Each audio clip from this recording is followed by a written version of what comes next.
নমস্কাৰ সকলোকে মোৰ অন্য এটি মিনি ব্লগলৈ পুনৰবাৰ স্বাগতম জনাইছোঁ। দুটা কেকৰ হোম ডেলিভাৰী আছিল, গতিকে কেককেইটা লৰালৰিকৈ বনাই মই ওলালোঁ কেককেইটা দিবলৈ বুলি। কেক দি আহি ওলালোঁ বিয়া খাবলৈ বুলি। এই ভিডিঅ'টোৰ জৰিয়তে পুনৰবাৰ তেওঁলোকক যুগ্ম জীৱনৰ শুভকামনা জনালোঁ। পঢ়ি অহা মহাবিদ্যালয়খনৰ সোণালী জয়ন্তী সমাৰোহ, গতিকে গধূলি সময়ত গৈ মহাবিদ্যালয় পালোগৈ। মহাবিদ্যালয়খন খুব সুন্দৰভাৱে সজোৱা হৈছিল, কিন্তু মোৰ ভিডিঅ' কৰাহে নহ'ল। ইমান ধুনীয়াকৈ সজাইছে যেতিয়া ফটোটো উঠিবই লাগিব, গতিকে মই আৰু মোৰ বান্ধৱীয়ে মিলি ফটোকেইখনমান উঠি ল'লোঁ। বতৰ যিহেতু ঠাণ্ডা আছিল, গতিকে প্ৰগ্ৰেম চোৱাৰ আগতে ভাবি ল'লোঁ গৰম গৰম ঘুগুনি খাই, আৰু ঘুগুনি যদি তাতে টেষ্টি হয় তেতিয়াতো আৰু ক'বই নালাগে। ছাৰহঁতকো আকৌ বহুত দিনৰ পাছত লগ পালোঁ।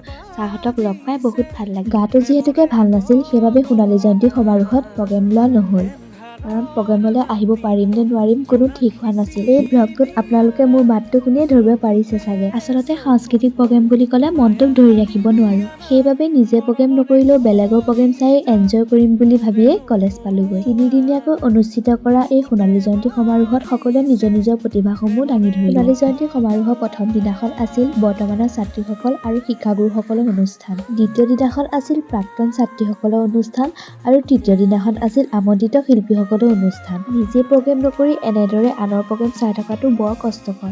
ইমান এটা সুন্দৰ অনুষ্ঠান, কিবা এটাতো স্মৃতি ৰাখি থৈ যাবই লাগিব। ৰাতিলৈ যিহেতু অসমৰ জনপ্ৰিয় কণ্ঠশিল্পী প্ৰাণদীপ দাদাৰ গীতৰ শৰাই আছিল, গতিকে মই নিজে অংকন কৰা এখন পৰ্ট্ৰেট প্ৰাণদীপ দাক উপহাৰ দিলোঁ। বহুত বৰষুণ পৰিছিল যদিও প্ৰাণদীপ দাদাইও বৰষুণত তিতি তিতিয়ে গান গালে, আৰু আমিও বৰষুণত তিতি তিতিয়েই নাচিলোঁ। প্ৰাণ দাদা বহুত সহজ সৰল, লগ পাই সঁচাকৈয়ে বহুত বেছিয়ে ভাল লাগিল। অনুষ্ঠানটো সুন্দৰভাৱে শেষ হৈ গ'ল। সমাৰোহ শেষ হোৱাৰ পাছতো হোষ্টেলত এটা দিন বেছিকৈ থাকি আহিলোঁ। যিহেতু মোৰ ৰুমমেট পূজা হোষ্টেলতে আছিল, গতিকে মোৰ থকা মেলাত একো অসুবিধা হোৱা নাছিল। সিহঁত মোতকৈ জুনিয়ৰ আছিল যদিও আমাৰ কিন্তু আড্ডা বেছ জমিছিল। আৰু এইজনী হৈছে লীনা।